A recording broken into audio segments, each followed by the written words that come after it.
Le glyphosate est prolongé pour 5 années supplémentaires par l'Union européenne, mais les États membres restent divisés sur la question. Sur les 28 pays de l'Union, 18 ont voté pour, un seul s'est abstenu, 9 ont voté contre l'autorisation de l'herbicide controversé, dont la France.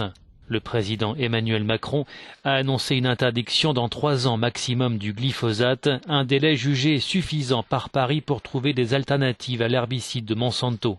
Les agriculteurs français, qui demandaient une prolongation de 15 ans, expriment leur colère. On va dans le mur, on n'a pas de solution alternative et 3 ans, ça nous paraît complètement dérisoire. Ça fait des années que d'autres firmes de produits phytosanitaires essayent de trouver d'autres alternatives, notamment chimiques.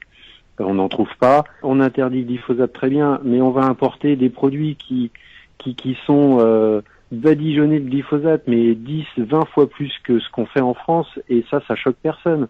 Vous seriez prêt à aller en justice ? Il y a un moment où on peut pas mettre des lois au-dessus des lois en France par rapport à tout ce qui se passe dans le monde et en Europe.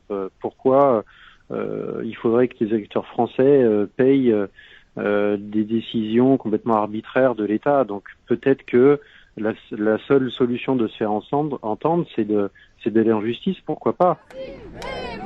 Le glyphosate fait l'objet d'une âpre bataille entre scientifiques et ONG, jugée non toxique par certains, cancérogène par d'autres. De nombreuses associations militent pour son retrait du marché au nom de la sécurité alimentaire et de la protection de l'environnement.